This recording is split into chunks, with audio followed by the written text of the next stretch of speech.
Bon dia a tothom i moltes gràcies per acompanyar-nos un dia, un altre cop, tan especial per a Can Prunera Solla, Centre d'Art, Creativitat y Pensamiento. Día 8 de marzo de 2026, hace tan solo 5 días, cumplimos el primer aniversario desde la reapertura, un año ya desde este nuevo y bello proyecto que hoy es realidad. En el último trimestre de 2025, en el marco del ciclo de pensamiento, Antoni Lluís Adúriz, Daniel Innerarity y Rafael Argullón han dejado en esta magnífica casa modernista unas primeras huellas que dan cuenta del camino que hemos emprendido hacia un espacio y un tiempo de reflexión, de pensamiento y hoy creo que puedo afirmar también de resistencia. Admitámoslo, el panorama no puede ser más desolador. Además de los sempiternos riesgos que derivan de un preocupante empotamiento de la conciencia histórica, de una imparable estetización de las formas de vida, de una creciente mercantilización de las relaciones humanas o de una irrefrenable expansión de los medios de comunicación digitales, nos vemos hoy frente a frente con guerras que no logramos comprender. Pero también admitamos que esta contextura, esta configuración complejísima, no necesariamente debe ser vivida y pensada desde el espanto o la angustia. Tenemos la firme convicción que el estado de ánimo es primordial y presumo que por ello estamos todos aquí. Así como pensadores de la talla de Junger proponían emboscarse después de las dos grandes guerras, nosotros os proponemos encaprunerarse. Por favor, no confundir con encabronarse, con perdón, aunque haya buenas razones para ello. Quisiera expresar en nombre de José, de Suría, Kiko, Eduard, Martín, Joana y el resto del equipo de Can Prunera que es un auténtico placer, de verdad, recibir hoy en Solla a una escritora, ensayista, pensadora y profesora de la talla de Victoria Camps. Una equilibrista funambulista de la razón, la ética, la libertad y la responsabilidad. Muchas gracias, Victoria, por confiar y aceptar nuestra invitación y compartir tu tiempo y sabiduría hoy con nosotros. Para terminar, traeré a colación una corta pero profunda reflexión de Ortega y Gasset, que viene al caso, extracto de Confesiones del espectador. Dice: tenemos el deber de presentir lo nuevo, tengamos también el valor de afirmarlo. Nada requiere tanta pureza y energía como esta misión, porque dentro de nosotros se aferra lo viejo con todos sus privilegios de hábito, autoridad y ser concluso. Nuestras almas, como las vírgenes prudentes, necesitan vigilar con las lámparas encendidas en actitud de inminencia. Lo viejo podemos encontrarlo donde quiera, en los libros, en las costumbres, en las palabras, en los rostros de los demás. Pero lo nuevo que hacia la vida viene, solo podemos escrutarlo inclinando el oído pura y fielmente a los rumores de nuestro corazón. Escuchas de avanzada. En nuestro puesto se juntan el peligro y la gloria. Estamos entregados a nosotros mismos. Nadie nos protege ni nos dirige. Si no tenemos confianza en nosotros, todo se habrá perdido. Si tenemos demasiada, no encontraremos cosa de provecho. Confiar, pues, sin fiarse, dice Ortega, y se cuestiona: ¿esto es posible? Yo no sé si es posible, responde, pero veo que es necesario.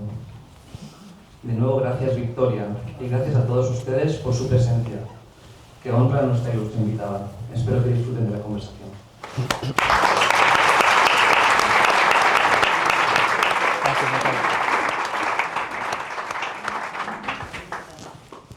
Después de estas maravillosas palabras de Miquel, y antes de darle paso a Victoria Camps para que nos siga alumbrando frente a estos días tan curiosamente oscuros y brillantes al mismo tiempo, yo suelo hacer una pequeña introducción para sentar la atmósfera del diálogo. Lo que suelo hacer siempre es una pequeña carta de agradecimiento a la persona que se ha sentado aquí hoy con nosotros para conversar y dialogar. Estas sencillas palabras que diré ahora, Victoria, son las de un lector agradecido con tu obra y con tus libros por tantas horas de darle a esto que tenemos aquí encima de los hombros. Gracias por tu hondura espiritual, tu capacidad crítica y tu humanismo universal. Siempre he concebido los libros como una parcela de tiempo que nos ayuda a hacer del mundo un lugar habitable. Los libros de Victoria Camps ayudan a sembrar y regar el campo de la cultura, la ética y la profunda humanidad que deberían definirnos. Sus libros nos unen: confiar, cooperar, convivir. Son las tres palabras que enhebran este diálogo y que nos recuerdan que debemos mirarnos a los ojos, aceptar nuestra falibilidad humana y ponernos manos a la obra para transformar un mundo que pide a gritos valentía, razón y corazón. Victoria Camps para nosotros es un faro de esperanza frente al ruido contemporáneo. Y la obra que desgranaremos hoy aquí, La sociedad de la desconfianza, es una hoja de ruta contra el fatalismo nihilista, señalando aquello que está mal en la sociedad, pero siempre con la brújula de la ética, del ethos, como lupa y como telescopio. Victoria es como una zahorí del alma humana, que nos identifica los problemas que yacen en el subsuelo de la contemporaneidad y aquello también que nos salpica a diario cuando abrimos nuestros teléfonos, periódicos o televisores. Nos señala el descontento de la civilización, la insatisfacción eterna, el triunfo del libertarismo, el desconcierto educativo, pero también nos deja siempre espacio para el nosotros de la esperanza, para el cuidado, el gesto filosófico, el acercamiento verdadero o ese luchar por la vida pase lo que pase. Hace algunos meses tuvimos la suerte de tener aquí a Rafael Argullol y nos dijo una sentencia que se me ha quedado grabada, y es que pensar es la recompensa. Y que en Grecia, en Roma o en el Renacimiento todavía siguen estando esas llaves que nos abren puertas, laberintos o encrucijadas sobre las que tenemos que seguir pensando en nuestro ya actual. La propia Victoria nos recuerda que la queja es lo fácil, lo difícil es pensar. Gritar es lo sencillo, nos recuerdas, pero lo difícil es argumentar el pensamiento. Y casi a modo de mantra nos sugieres tres palabras que para mí son mágicas, que son claridad, transparencia y tiempo. Con esta claridad, transparencia y tiempo, estimada Victoria, tienes la palabra. Muchísimas gracias y bienvenida a Cambronera. Oh, ¡qué bonito! Un placer.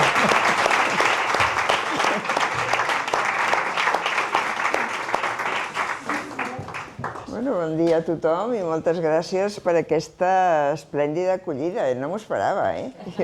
La Teresa em va portat aquí i el Pep, i no m'esperava que vingués tanta gent, ¿no? Bueno, muchas gracias a todos.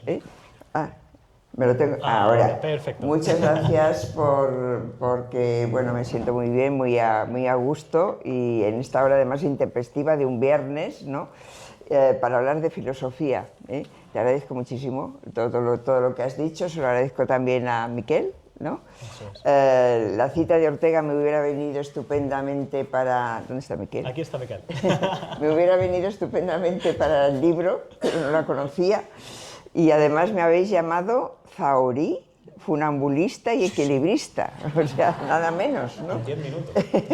El equilibrio físico estoy empezando a perder, pero espero que el mental, espero conservarlo un tiempo. Bueno, pues sí, realmente los tiempos que vivimos son oscuros, son confusos, son inciertos.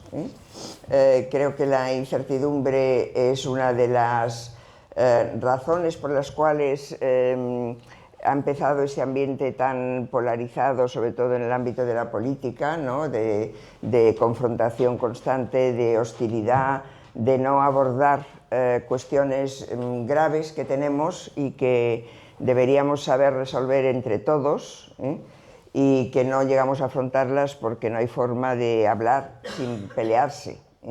Y sobre todo cuando los que hablan tienen una vida pública y aprovechan esa vida pública para expresar su confrontación de una forma no siempre correcta, diría yo, ni adecuada. Yo pienso el substrato del libro que he escrito es ese concepto de la desconfianza.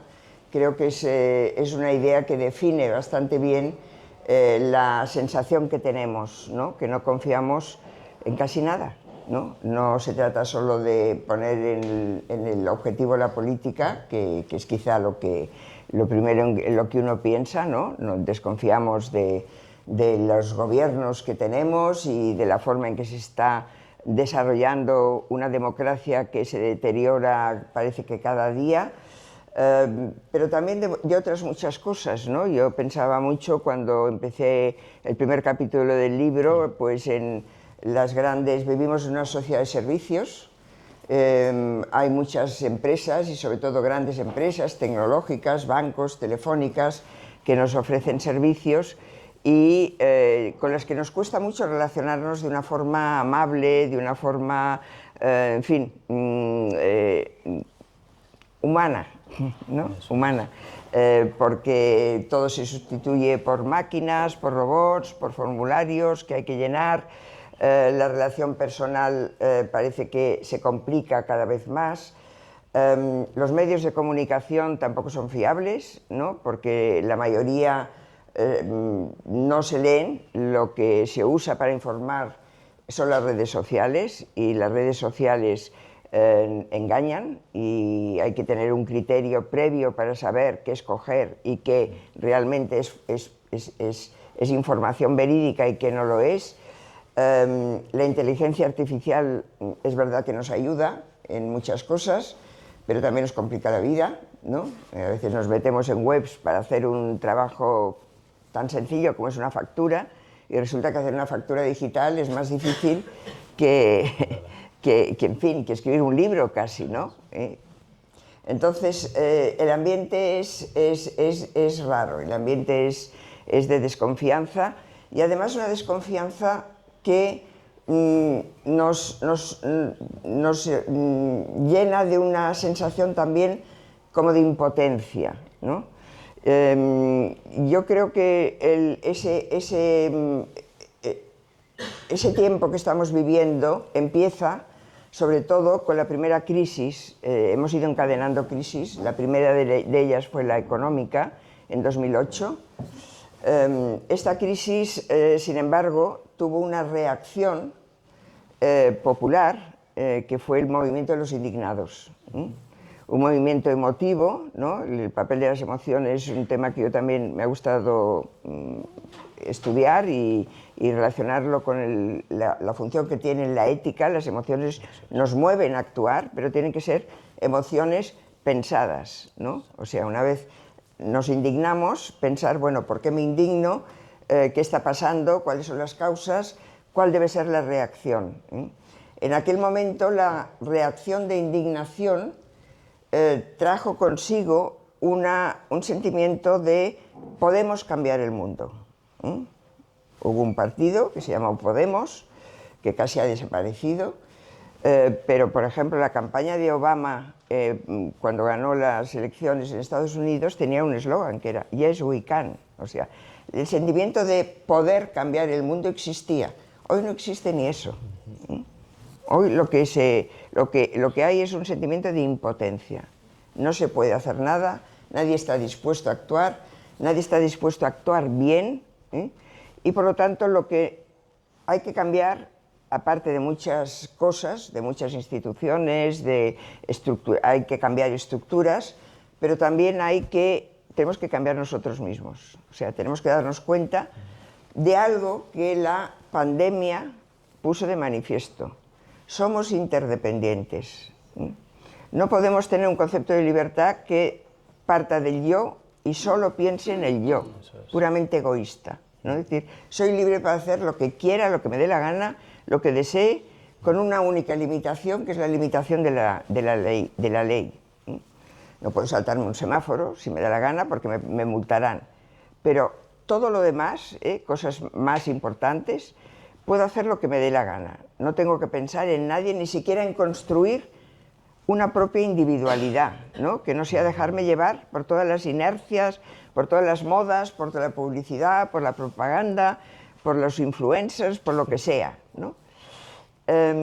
Esa concepción de libertad más amplia, que es la autonomía moral, ha desaparecido. Y por lo tanto dejamos de confiar incluso en el ser humano. porque yo esto lo veo, por ejemplo, en la práctica médica, ¿no? Yo me he dedicado bastante a la bioética, ¿no? La práctica médica, cuando tenemos un problema, o sea, todos pedimos más libertad y todos queremos decidir por nosotros mismos, ¿no? Porque esa es la madurez moral. Pero cuando uno se encuentra en un conflicto, en cualquier lugar de trabajo, ¿no? ¿Qué pide en medicina, por ejemplo? Un protocolo. Que me digan lo que tengo que hacer, ¿no? Que me digan cómo debo actuar. Porque así la responsabilidad es del protocolo, en todo caso, si no funciona, no es mía, ¿no? Entonces, esa base, ¿no? A la que nos ha llevado una economía, un modelo económico que incita a consumir y a tener más poder adquisitivo, porque hemos puesto en ese foco, en el consumo, el ideal de felicidad, ¿no? Cuantas más cosas puedes adquirir, mejor, es casi incompatible con una libertad que realmente sea auténtica, ¿no? La libertad de decidir por uno mismo, ¿no? Que es lo que el filósofo Kant decía que era ser ilustrado, ¿sí? El sapere aude, atrévete a pensar por ti mismo, atrévete a tomar decisiones por ti mismo cuando llegas a una cierta edad, es decir, pero claro, eso es asumir también una responsabilidad, ¿no? De mantener ese carácter o construir un carácter fuerte, ¿no? Forjar un carácter fuerte, una manera de ser que sea coherente con la democracia, que sea coherente con los valores que teóricamente defendemos y que haga que esos valores se traduzcan en la práctica, ¿no? Que es lo que creo que falla, ¿no? Todos creemos en los derechos humanos, en el valor de la libertad, de la igualdad, que la igualdad implica una serie de sacrificios para aquellas personas que pueden gozar de más libertad, pero eso falla muchas veces, ¿no? Si no hubiera una ley que nos obliga a pagar impuestos, ¿quién pagaría impuestos? Entonces, bueno, pues el problema es ese, ¿no? Cómo pasamos de esa teoría que hemos construido y que está bastante bien, a una práctica que realmente diga estamos mejorando. Ha habido momentos en la historia que eso ha ocurrido, ¿eh? Tuvimos una transición democrática que, salvo hace unos años y salvo algunos que ya desde el principio eran negacionistas en este sentido, ¿no?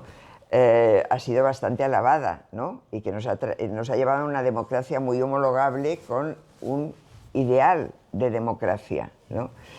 Ha habido otras épocas, después de la Segunda Guerra Mundial, ese es un ejemplo que pongo en el libro porque me parece muy importante hoy, ¿no? En Europa se creó el estado de bienestar, que fue un gran salto hacia adelante en el mundo de los valores, sobre todo el valor de la igualdad, de la protección social. Esto está muy estancado, ¿no? Fueron 30 años, 30 años de una especie de contrato social que hubo un acuerdo no explícito, pero tácito, ¿no? Y no solo de los sindicatos, de los socialdemócratas, incluso de los comunistas, sino de personas que tenían poder, que, en fin, que eran de los más ricos, que estaban dispuestos a colaborar, aunque fuera porque no hubiera revoluciones, porque no hubiera huelgas, porque hubiera más estabilidad política y para poder ellos trabajar mejor, ¿eh? Entonces, eso ha ocurrido. El siglo pasado fue el siglo de las mujeres. Yo he escrito un libro que se llama El siglo de las mujeres, que fue la revolución de la mujer, ¿eh? Y eso ocurrió hace escasamente un siglo. Y hoy la mujer jurídicamente es igual al varón en los países más desarrollados. En la práctica todavía pasan muchas cosas. Casi cada semana matan a una mujer por violencia machista. Es decir, es más fácil cambiar instituciones, cambiar leyes, que cambiar las personas, ¿eh? Y que cambiar las mentalidades y cambiar las actitudes, ¿no? Y eso es de lo que habla la ética de las virtudes, ¿no? Que es a la que yo me he dedicado y he desarrollado más. Tú me quieres preguntar cosas, ¿no? Ahora mismo estoy obnubilado mirando, puedes seguir todo lo que quieras. O sea, es un inicio increíble a esta conversación. has abierto una serie de sendas maravillosas sobre las que poder preguntarte. Has citado acerca de los individuos egoístas, que es complicadísimo. Si todos nos miramos el ombligo y caemos en el solipsismo, poder preocuparnos por los demás. Y hace muy poquito tuvimos aquí a Daniel Innerarity, que tú citas varias veces Sí. en este libro. Me hizo mucha ilusión encontrar esta cita, y nos recuerdas a través de Innerarity que es el sujeto el que debe transformar la sociedad desde dentro para cambiarla. Sí. Y mi pregunta es esta: ¿cómo lo Claro, hacemos si nos claro. miramos el ombligo? Esa es una idea muy interesante que Innerarity no desarrolla. Eso es. Lo dice, pero luego no dice cómo hay que hacerlo. No dice cómo hay que hacerlo. A ver, esta es una de las ideas fundamentales con las que yo me he encontrado al ir pensando sobre la desconfianza. El sujeto que ha construido, o sea, el tipo de persona que ha construido el neoliberalismo, no es interesante para un mundo mejor. No es el sujeto que puede construir un mundo mejor, porque es ese sujeto que tiene una libertad individualista, que piensa sobre todo en sí mismo, que tiene ese modelo de libertad que hay un filósofo ilustrado que se llama Benjamin Constant, que yo sobre todo tiene un artículo muy largo que yo cito muchas veces, que contrapone la libertad de los antiguos, de los griegos, a la libertad de los modernos. Y dice, la libertad de los antiguos era la libertad de unos pocos, los que no trabajaban y podían dedicarse a lo que querían y se dedicaban a lo mejor que podían hacer, que era la política, bien entendida, ¿no? La política es el servicio a la polis, el servicio a la ciudad. Ponían la libertad al servicio de la ciudad. Y debían ser, por lo menos en la teoría, modelo de virtudes. Es decir, había una serie de virtudes que tenían que adquirir para poner su vida al servicio de los demás. Esta libertad con la modernidad se pierde. Y el que se pierda no es malo, es bueno, es un progreso. El individuo decide lo que quiere hacer con su vida. No todo el mundo se tiene que dedicar a lo mejor. Durante la Edad Media lo mejor era meterse en un convento. Esa es la vida más excelente, la mejor, ¿no? A partir de la modernidad, cada cual puede decidir cómo vivir. Lo único que tiene que hacer es cumplir la ley de cada época. Pero en ese cambio, que es una ganancia, es un logro para el individuo, es más libre, en ese cambio se pierde una dimensión que es la dimensión social, es la dimensión cívica, el compromiso con la sociedad, el compromiso que tiene en cuenta que la sociedad le ha dado al individuo una serie de cosas y el individuo tiene la obligación de devolverle eso que la sociedad le ha ido dando. Ese deber, que es el deber ético, se ha perdido. Entonces, ese modelo de libertad no nos sirve para construir un futuro mejor, ¿no? Y por otra parte, el capitalismo es intocable. No tenemos alternativa al capitalismo. No hemos sabido encontrar una alternativa que funcione. Por lo tanto, hay que convivir con un capitalismo que durante una época se dijo que puede ser de rostro humano, pero que cada vez es de rostro más inhumano, ¿no? Porque enriquece a unos mucho. Todas las crisis han enriquecido a los más ricos y han perjudicado a los más pobres. Todas. Entonces, eso no es pensar en mejorar el sentido que queremos dar a la humanidad, ¿no? Ortega dice una frase muy buena, desde mi punto de vista, que dice que ser humano es estar siempre a punto de dejar de serlo. Entonces, eso nadie lo piensa hoy, que se puede dejar de ser humano. Se piensa en eso, que me gustaría más hacer para mi propio beneficio. Eso no es pensar en mejorar el sentido de la humanidad. Por eso, bueno, no sé por dónde ha empezado esta pregunta, pero sí, pues nada, esa es la idea, ¿no? Que que tenemos que cambiar nosotros, ¿no? Por eso el libro este es un libro de ética en realidad, ¿no? Vivimos en un, yo digo una frase que creo que lo resume, en un demos, un pueblo, ¿no? Al que le falta un ethos común, una manera de ser colectiva, el cambiar de sujeto, ¿no? Una manera de ser colectiva que hay que construir y que no tiene que ser la que hoy es preponderante, ¿eh? ¿Cómo se hace para construir esa manera de ser, ¿no? ¿Cómo se hace para construir ese sujeto nuevo, ¿no? Bueno, Marx, el marxismo ya pensaba que el fracaso del capitalismo, que pensaba que sería un fracaso histórico, y en eso se equivocó totalmente, ¿no? Traería consigo un nuevo sujeto, ¿no?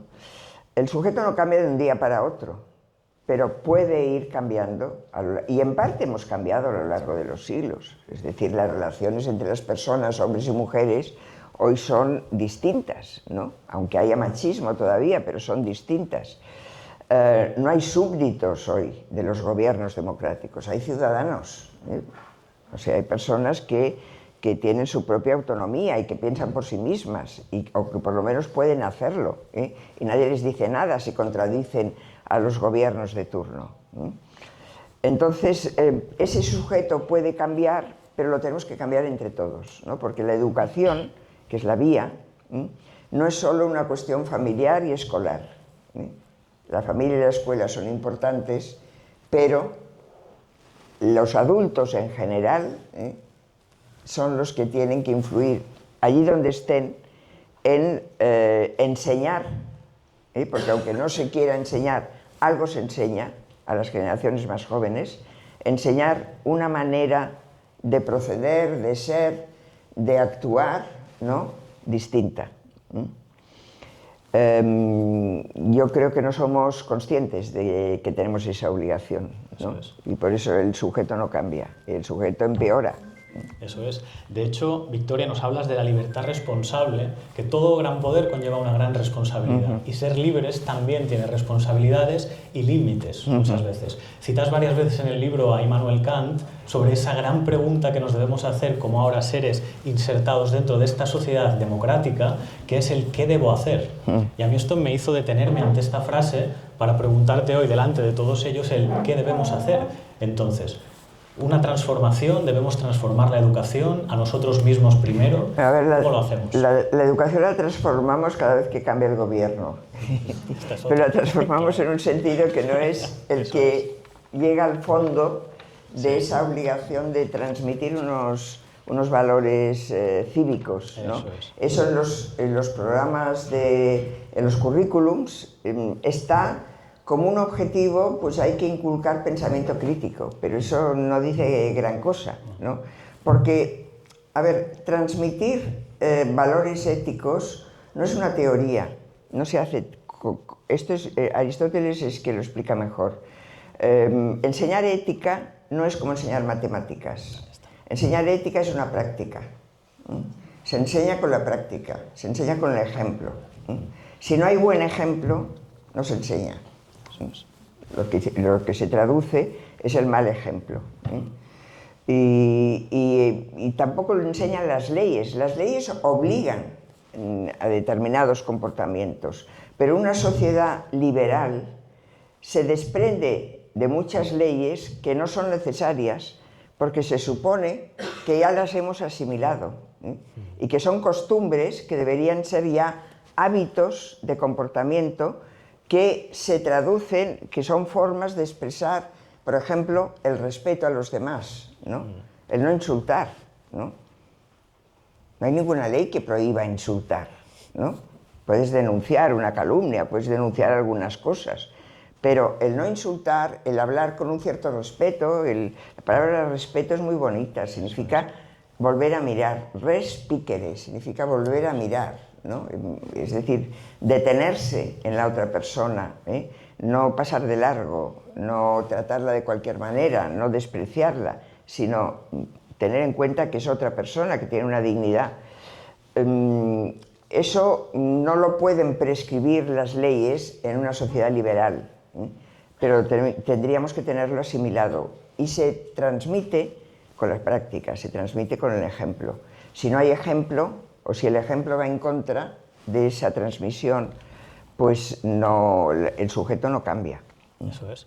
Y de hecho tienes unas páginas interesantísimas en este ensayo sobre la educación, que me encantaría también preguntarte sobre ello, sobre la figura del profesor también.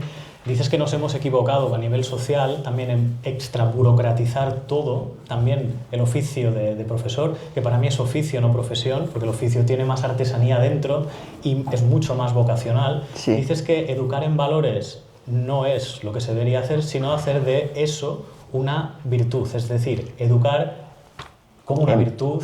Bueno, como educar en civismo. las virtudes es, no sé, aquí todos tenemos una cierta edad, la mayoría, ¿no? Entonces, seguramente recordáis el catecismo, los que pasasteis por el estudio del catecismo, que había 4 virtudes, se llamaban cardinales: la prudencia, la justicia, la fortaleza y la templanza, ¿no? ¿Qué es la templanza, ¿no? Que es la virtud más rara hoy, ¿no? Porque la palabra ni siquiera es corriente hoy.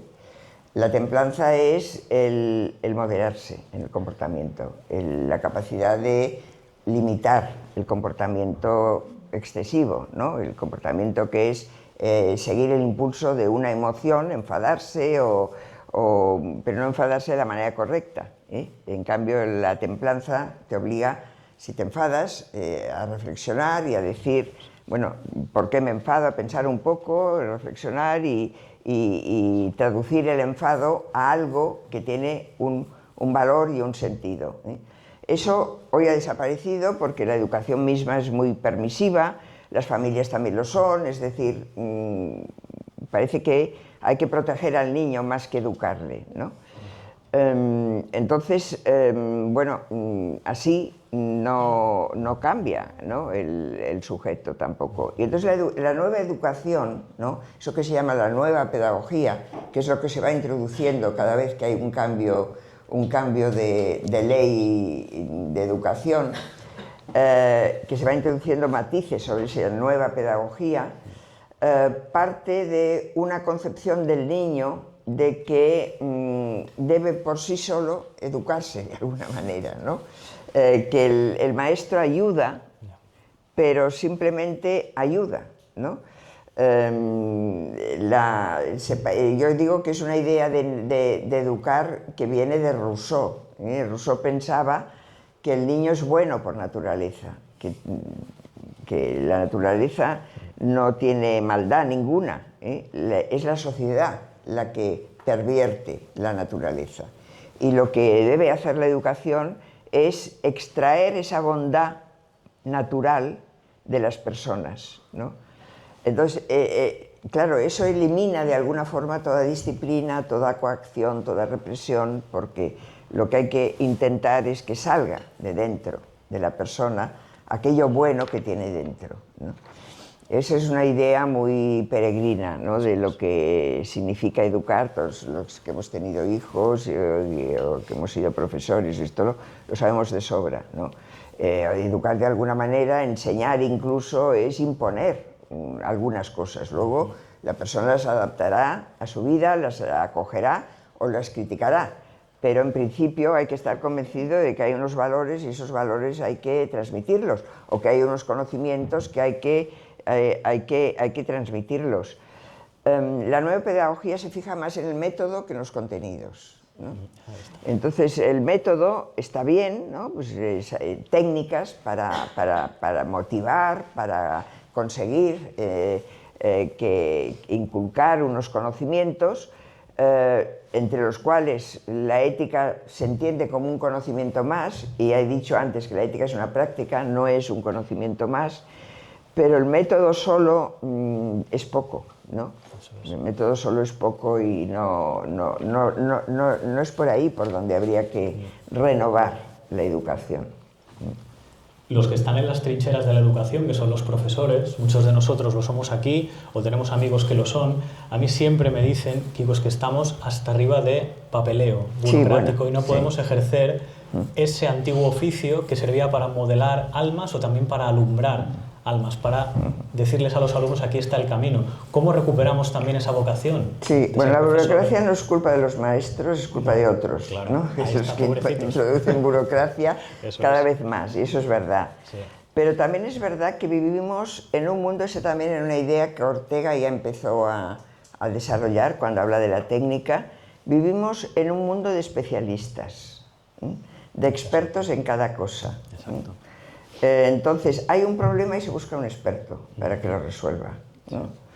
Y en las escuelas hay bullying, por ejemplo. Pues tiene que haber un protocolo, tiene que haber unos psicólogos, tiene que haber alguien que se haga cargo de ese problema, ¿no? Y quizá no es esa la mejor manera, ¿no? Porque ese difuminar responsabilidades acaba eliminando la responsabilidad, nadie la tiene, ¿no? Porque uno hace lo que piensa que hay que hacer desde su especialidad, pero es que hay otras cosas que no las considera porque ya no forman parte de su especialidad.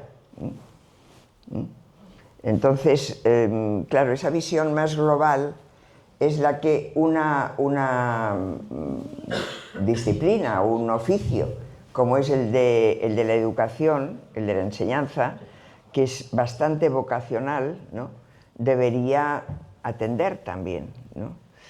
Pero hoy no, hoy vivimos en un mundo muy compartimentalizado, ¿no? Un mundo muy de eso, cada cual tiene su parte, como los médicos también, cada uno tiene su especialidad y sentimos nostalgia del médico de cabecera de antes, ¿no? Es el que lo veía todo y conocía a la familia porque iba a su casa y sabía lo que pasaba y, en fin, muchas cosas que ahora no las sabe nadie, ¿no? Y se pierde una dimensión importante del comportamiento. Me acabas de recordar algo muy interesante en tu libro, creo que es en la página 43 o 44. Uy, por favor, eso es de nota, ¿eh? Sí, sí, es que me paré delante porque exclamabas, relato. Dices, la palabra más usada de nuestro tenemos tiempo. que hacer un relato de todo. Claro, y me has engarzado perfectamente con los especialistas. Cada especialista tiene un relato y quería preguntarte acerca de la creación de relatos, de historias que debemos creernos o no para seguir hacia adelante. Bueno, es que la historia cada cual tiene la suya, ¿no? Eso es. Y claro, y los relatos siempre tienen mucho de subjetivo, ¿no? Y entonces yo creo que esa idea del relato es un intento de intentar persuadir, ¿no?, de algo que no se puede demostrar, pero que, claro, pues en el terreno de la política cada partido político verá un determinado problema con su propio relato, ¿no? Y lo que hay que hacer es confrontar por lo menos esos relatos y tener desde una base común, ¿eh? Como ya desde el principio he dicho, lo que nos falta es esa unidad, ¿no? Esa unidad en la diversidad. Es muy bueno reconocer la diversidad. Eso es. Y eso es pluralismo, ¿no? Y distintos puntos de vista. Pero para poder confrontarlos, para poder escucharnos mutuamente, ¿no? Una de las cuestiones que hoy se echan de menos es escuchar. Yo creo que hay que escuchar. Bueno, no me atrevo a decir hay que escuchar a Trump incluso, porque me parecía excesivo, ¿no? Porque además, aunque no queramos escucharlo, todos los días nos tiene que decir algo. Pero sí, incluso partidos pues muy extremistas, ¿no? Sí. Que son los que distorsionan más todo, pero que hay que intentar pues ver, lo que digo, más tiempo, ¿no? Para más transparencia también, para intentar ver de dónde procede todo eso que está pasando, ¿no? Y por qué están diciendo lo que dicen, ¿no? Y por qué parecen tan doctrinarios, ¿no? Y tan fascistas y en una época en que parecía que todo eso ya estaba superado. Exactamente. Creo que todo al menos también es como una especie de lucha semántica por los significados de las palabras. Quien se adueñe de los significados gobernará el mundo. Es decir, sabemos el diagnóstico, lo conocemos, pero vemos que no podemos actuar para cambiar. Claro, y yo lo que también pienso es que ni siquiera nos planteamos el problema. Es decir, que el significado de palabras que son claves, que son muy importantes, como la palabra justicia, ¿no? El significado no está claro, ¿no? Y además no está claro porque no puede estarlo, porque es una abstracción, ¿no? Y hay que, bueno, eso es lo único que podemos hacer los filósofos, intentar profundizar en el significado de las palabras intentar explicar mejor lo que queremos decir cuando hablamos de ideas abstractas, ¿no? Pero claro, eso es importante para intentar entendernos, ¿no? Y comprender lo que dice el otro y de qué forma pues, está afrontando un problema. Entonces, ¿debe ser la ética entendida como el ethos de Aristóteles y Platón nuestra brújula para volver a generar esperanza y confianza? Bueno, a ver, brújula no lo sé, pero a mí, desde que yo me he dedicado sobre todo a enseñar filosofía moral, ¿no? Que es lo que han dicho los filósofos sobre la ética, y que no es lo mismo que moralizar, ¿eh? Yo no quiero dar consejos a nadie, ni quiero moralizar, sino intentar profundizar en lo que han dicho los filósofos, que nos sirve todavía hoy, porque por eso son clásicos, ¿no? Y dicen cosas interesantes. Entonces, a mí sobre todo me ha parecido interesante hoy la ética aristotélica, la griega, que es la de las virtudes, porque no es una ética de principios, no es una ética de normas, que hay que cumplir, que se parece más al derecho, ¿no? Esa es la ética moderna. La ética de las virtudes entiende que hablar de ética es dar por supuesto que un niño cuando nace no tiene un carácter formado y hay que formarlo.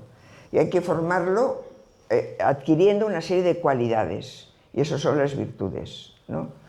Y que esas virtudes se van adquiriendo con el tiempo y que tienen que acabar siendo hábitos del comportamiento. Es decir, que no se cumplen porque hay una norma que lo dice, sino que se cumplen porque ya estoy acostumbrada a ser así, ¿no? Entonces, una persona que ha adquirido la virtud del respeto, es respetuosa porque le gusta ser respetuosa, o sea, le agrada esa conducta, y la rechaza cuando ve una falta de respeto porque le da asco, incluso, ¿no?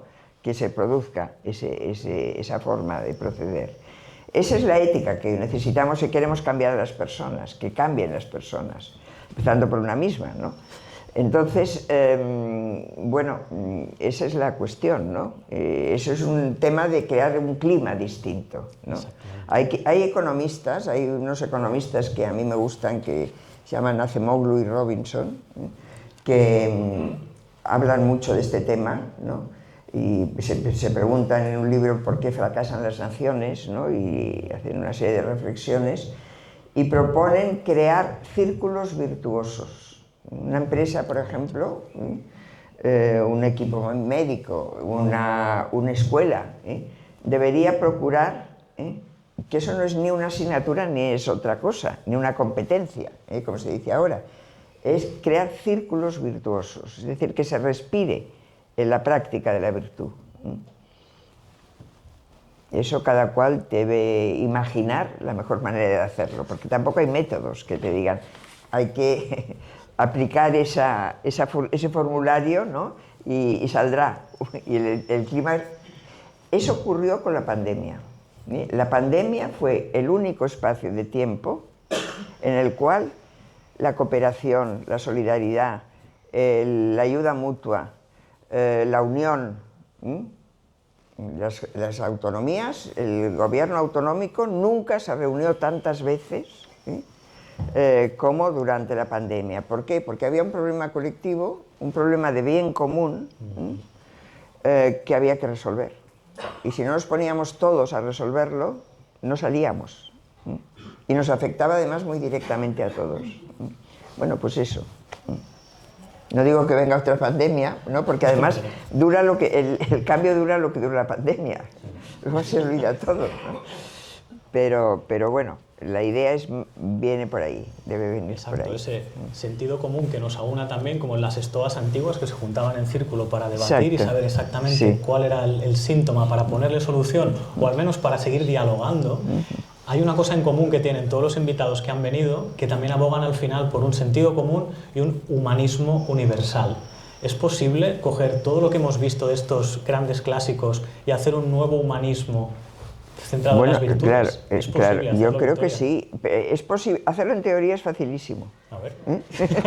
No, en teoría sí. En teoría, bueno, vosotros mismos lo habéis hecho un programa que pone cooperación, tres palabras, ¿no? Que podrían ser tres virtudes hoy absolutamente necesarias, ¿no? Ya tienes el principio, ¿no? Y eso lo puedes ir desarrollando. Ahora otra cosa es que eso luego repercuta en el comportamiento. Eso es. Voy a hacerte una última pregunta yo, porque vamos hoy con el tiempo, sabes, bien estructurado, para dejarle también espacio a todas las personas que han venido hoy a vernos.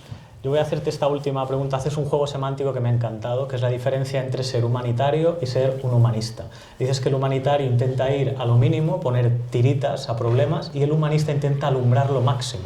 Sí, es un poco más profundo. Bueno, eso viene un poco de esto de la ayuda humanitaria, ¿no? Que aparece siempre, esta expresión, con las guerras sobre todo, los desplazados, claro, ¿por qué hemos inventado esa palabra de humanitario? ¿Qué quiere decir humanitario? ¿Y por qué no decimos ayuda, qué sé yo, otro atributo, ¿no? Porque parece que humanitario, no sé, no acabo de entender el significado, ¿no? Y me parece que devalúa lo que significa el tener un comportamiento, querer tener un comportamiento que lo haga todas las relaciones más humanas, ¿no? Simplemente es una cosa menor, ¿no? Pero que quizá venía a cuento a propósito del capítulo en el que está eso. Exactamente. No, pues yo estaría haciéndole preguntas toda la vida, Victoria, pero me encantaría pasaros ahora la pelota a vosotros. No tengáis miedo, levantad la mano y podéis hacerle una serie de preguntas. Tenemos unos 10 minutitos aproximadamente. Muchas gracias. Estoy asombrada que haya tanta gente aquí, un viernes por la mañana, hablando de estas cosas. La ocasión lo merece. Es una buena... Eso es para recuperar la confianza. Exactamente. Començaré jo. Claro. Puc parlar? Sí, perfecte. Sí. Perfecte, vale. Sí. Bueno, moltíssimes gràcies, Victòria. He dit coses teves i no sé si mos han conegut per Barcelona. Va bé, jo el que volia dir, m'ha semblat, bueno, m'ha encantat, la teva exposició, tot el que tu també has demanat, o sigui, enhorabona, perquè ho heu fet molt bé, m'ha agradat molt. Però clar, hi ha una cosa, per exemple, que heu parlat que em preocupa bastant en aquest moment del significat de les paraules. Perquè, clar, ja ho va dir Orwell el 1984, que se construiria tot un neollenguatge i tot això. I jo crec que en aquest moment estem aquí, estem sentint paraules, però que molt lluny del seu significat, que són coses sense sentit, sense... Bueno, no sé, i això és una cosa que em preocupa perquè això enllaçaria amb aquesta profunditat que hem de tenir en la nostra ètica per si volem que canviïn les coses. Perquè, clar, ha de canviar per nosaltres mateixes. La percepció ha de canviar, per canviar actituds i que aquesta percepció també vendrà molt donada pel coneixement que tinguem. I aquest significat de les paraules ha de tenir aquesta profunditat, perquè si no és un món light, un món líquid, que no porta enlloc, que no ens du enlloc. I bueno, per això era... No sé si és una pregunta, a veure què penses tu en aquest moment de tots aquests significats que no anem a l'arrel, que no sabem què vol dir justícia, que no sabem què vol dir respecte, perquè m'ha encantat el que has dit, torna a mirar, jo això, moqueta, vull dir que és fantàstic. I és això, perquè això t'arriba al cor, quan es diu, s'arriba al cor, i això és el que ens ha de quedar. En canvi tenim ja una tendència a pensar que canviar el llenguatge és canviar la realitat, perquè això hi ha un llenguatge que no podem utilitzar. Avui no pots dir a una persona que és vella. El llenguatge inclusiu és un llenguatge que, en part, té un valor positiu perquè ens porta a veure un prejudici en la manera de designar determinades coses, però arriba a un extrem que es converteix en una manera d'introduir una manera de parlar políticament correcta que finalment desvirtua tot, no? Perquè distorsiona fins i tot el que és la gramàtica del llenguatge, no? En dir constantment nens i nenes, ciutadans i ciutadanes, catalans i catalanes, i tot això distorsiona, no pots escriure bé ni pots parlar bé intentant contentar o eliminar aquesta inclusivitat. Té un valor d'entrada relatiu, però té un valor, però no canvia la realitat pel fet de canviar el llenguatge. I, en canvi, ens sembla que amb això ja està tot acabat, tot fet, i que no cal ja anar més enllà. Avui el tractament, per exemple, de les persones grans té un nom que és edadismo. Bueno, hi ha molts prejudicis, però aquests prejudicis no canviaran, no se superaran només posant unes altres paraules, sinó intentant veure què s'està fent perquè el llenguatge hagi tingut un sentit despectiu, en molts casos. I no només el llenguatge, sinó la manera de relacionar-te amb les persones. Llavors sí que aquesta capacitat més profunda del significat... La mateixa paraula moral no és una paraula que d'alguna manera l'hem eliminat del vocabulari. O sigui, en els terrenys més d'ensenyament, d'educació, hem començat a parlar d'ètica. Per sembla que l'ètica és més laica, més universal. La moral, com que l'hem tingut vinculada a la moral catòlica, doncs parlar de moral no. Però és que moltes vegades, això, quan es parla de moral, pensa tothom que s'està moralitzant en el sentit pejoratiu de la paraula, és a dir, ens estan dient què hem de fer. I ha sorgit una paraula que jo no sé què vol dir, que és buenismo. Això és buenismo. Què vol dir que és buenismo? Que estàs intentant dir quina és la conducta que et sembla correcta? Bueno, doncs buenismo no té per què ser despectiu, no? I en canvi buenismo té un sentit despectiu. Llavors, esclar, hi ha molta confusió també. És una gran pregunta, sense dubte. Sostenibilitat, està dins de la joguina. És a dir, se cansen de dir-nos que tot és sostenible. Sostenible? Sostenibilitat. Sí. Bueno, però aquestes illes, com podem ser sostenibles si ens estem enfonsant? Si nos? Ens estem enfonsant. Sí. Bueno, això té una explicació. La paraula sostenible és nova. I s'aplica només a la qüestió climàtica, ecològica, un món sostenible. Jo moltes vegades he dit una de les coses que s'ha de sostenir, ningú parla de sostenir-la en aquest sentit, és la justícia, per exemple. O sigui, la paraula a mi no em desagrada, la paraula sostenible, perquè crec que és una paraula que esmenta d'una manera, significa d'una manera bastant rigorosa, que hi ha coses que s'han de conservar. No diem conservar perquè conservar també és pejoratiu. Però té sentit, aquesta paraula. Té sentit, sí. No, canviat sentit. O sigui, amagar darrere sostenible, una cosa que no ho és, com és fomentar un canvi climàtic. Frenar el canvi climàtic és per sostenir... No, fomentar. Ah, fomentar? I participar dels problemes del canvi. No hauria de ser sostenible. I li posam sostenible davant i llavors per que ja està bé. Ja, sí, veritat. Sí. Més preguntes? Per aquí en tenim una. Hola, jo volia fer una pregunta però no voldria que se malinterpretés. Al principi has comentat del perill de les emocions desbordades i de la manca de temprança.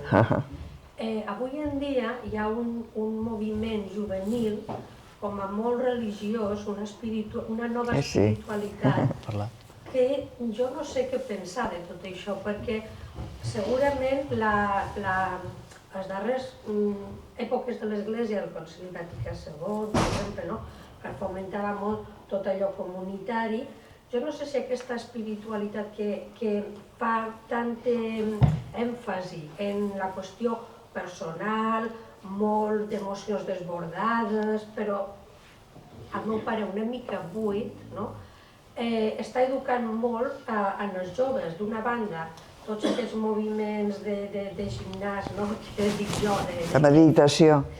De meditació. Bueno, També. alguns sí, però d'una meditació com a molt individual Sí, i per a rics també. sí, sí. Però jo ara parlo per joves sobretot, aquests moviments grans que apel·len molt al sentiment religiós, o grans concerts de Rosalia, que està molt bé, però voldria saber què en penses. Sí, no, és una pregunta que a més és interessant perquè, esclar, la religió ha fomentat l'ethos moral catòlic, en el nostre cas, però el va fomentar i va aconseguir que hi hagués una moral més, que fossin més conscients d'uns deures morals i que en molts casos no eren els que haurien d'haver sigut, però la pèrdua de la religió es troba a faltar, jo crec que es troba a faltar com una pèrdua d'això que en diem espiritualitat, perquè religió tampoc es pot dir. O sigui, és espiritualitat, que sembla que és molt una cosa més profunda, no? Tampoc es podria dir ànima, ni es podrien dir coses que en altres èpoques semblaven naturals. Avui tot això està descartat, aquell llenguatge, i en canvi espiritualitat ha sorgit com la necessitat d'alguna cosa que en part és positiva, perquè és contrària a l'acceleració del món modern, a la necessitat, al tenir una noció de felicitat molt reduïda al consum, és a dir, vol trobar una altra dimensió, però no se sap on trobar-la. I si es projecten a Rosalia, doncs ja està tot dit, no? Perquè, vull dir, que surti una cantant que, perquè es vesteix com una monja i diu unes quantes coses, això és l'espiritualitat, doncs vol dir que tampoc hi ha aquí una búsqueda massa profunda, no? Però, i a mi m'encanta la Rosalia, no dic que estigui, que no, però és el que és, no? No és una altra cosa. Hi ha una nostàlgia de comunitat, també, i això és cert, no? I tots els moviments identitaris van una mica en aquest sentit, no? L'individu sol es troba sol, finalment, no? I si se li diu que ha de decidir moltes coses, s'estima més que hi hagi un grup que li digui què ha de decidir, no? I que li digui qui és, no? I com ha de ser. I esclar, aquest moviment identitari té els seus problemes també, perquè les identitats estan confrontades. Un és idèntic per contraposar-se a una altra cosa que és diferent, no? Per tant, llavors hi ha com una nostàlgia en tot això, però no es projecta en res, perquè és una mica el sentir els perills de l'individualisme, però l'alternativa no es troba. Penso. Una pregunta més? Perfecte. Sí, en relació... Bé, bon dia. Bon dia. En relació a l'individualisme, se podia arribar, suposo, a un individualisme fa un temps, després d'un coneixement i de quasi com assumir les teves característiques dins el que tu havies vist com a globalitat o com a comunitat. Jo crec que, bé, penso, i pas li volia demanar, l'individualisme d'avui en dia, de tanta gent jove sobretot, que és un individualisme perquè senzillament no participen de res, de cap norma, de cap criteri col·lectiu, la falta de coneixements. És dir, que és un individualisme quasi no selectiu, sinó que han anat directament per un buidor. Sí, és una falsa llibertat, de fet. Però per desconeixement. Sí, bueno, perquè sembla que no cal, no? Sembla que no cal. I perquè no menys feina. També, perquè és un esforç, intentar dir que, bueno, això és el que em diuen que, clar, em diuen que he d'anar per aquí, però jo què penso, no? He d'anar per aquí per què? Soc lliure per fer què? Soc lliure per fer què? Què vull fer? Com podria explicar aquesta decisió que prenc, que em satisfés, no només a mi, sinó que, bueno, que fos una... que la pugui explicar, no? que moltes vegades és la manera de posar-te davant de tu mateixa i reflexionar i dir, realment estic fent el que hauria de fer, no? És el què debo hacer, no? Que és la pregunta fonamental de l'ètica, no? És clar, això no existeix, aquesta pregunta avui. Però de cara a fer una societat més rica. Sí, i un individu més ric, també, amb més plenitud, amb més criteri, amb més capacitat i fins i tot amb més dubtes, no? Tenim 5 minutets més, així que si qualcú vol fer... Ah, mira, perfecte. Genial. És una pregunta, no sé si penses igual, però per jo, llegar de les escoles, la filosofia i l'ètica, que això ho van eliminar, abans que ho van eliminar.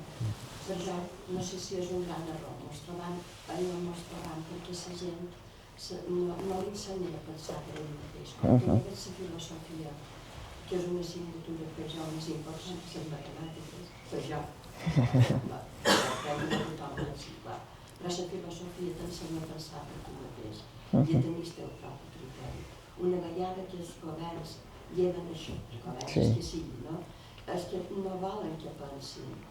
O sigui, un individu que pensa és mal de fer-lo... És com no sé, Telecinco, TikTok, s'esdeven els titulars, la gent ja no llegeix perquè és el més còmode, també llegeixen els titulars. Clar, llevar tot això, jo crec que mos du, no sé, antigament a Mallorca la predina deia no hi ha temps que no torn. Jo no sé si és que torna a darrere amb aquest aspecte o que gent com vostè fan un esforç perquè això no succeeixi, però és factible això de canviar la gent que pensi. Sí, el que passa que no és factible, crec jo estic d'acord en que les humanitats en general, no només la filosofia, la literatura, l'art, tot això desapareix de l'educació i ajuda, perquè són uns coneixements que no són útils en el sentit de perquè serveixen econòmicament, no? Però és el que diu aquell llibre no me'n recordo com es diu, la utilitat de lo inútil. El Nucho Ordine. El Nucho Ordine. És veritat, són útils per la persona, s'enriqueix, s'acostuma a pensar, a veure obres d'art, a valorar-les, a llegir, és a dir, són coses que enriqueixen la persona. Ara, no és la garantia de que només estudiant més filosofia es pensarà més, no? És a dir, es necessiten moltes altres coses, no? No crec tampoc que sigui una cosa conspirativa, és a dir, és que els governs no volen que pensem i per tant eliminen tot això. Moltes vegades aquestes guerres que hi ha de matèries que disminueixen les hores és culpa dels mateixos professors, que cadascú defensa la seva. O sigui, és un altre exemple d'individualisme. O sigui, jo vull més hores de matemàtiques i esclar, les hores són les que són i s'han de repartir. I el que té més força guanya. Tenim temps per una darrera pregunta, si queréis. Muy bien. Que he d'agafar un avió dintre de més hores. Tenemos una pregunta por allí. És que no se sent, si no hi ha micro, no se sent. Tan important. Sí, yo todo no eres meu. Me suena esta persona que va a hablar. Sí, mi pregunta seguramente no se podría escuchar. Has dicho que no existiría pregunta ¿cómo debería hacer? Y bueno, aquí pongo mi desacuerdo. Sí. Esta pregunta existe, pero no se difunde de buena manera o en general tiene problema de difundirse. Entonces también habías dicho que hay un poco de nihilismo contemporáneo, que no se crea que hay prácticas y comportamientos de valor. Yo creo que hay, pero son difíciles de ver y como que son difíciles de ver es muy difícil aplicarles como una manera, como un ejemplo. Y aquí estoy planteando una pregunta a todos que están aquí. Si tenéis a lo mejor algunas ideas, ¿cómo hacerles más visibles?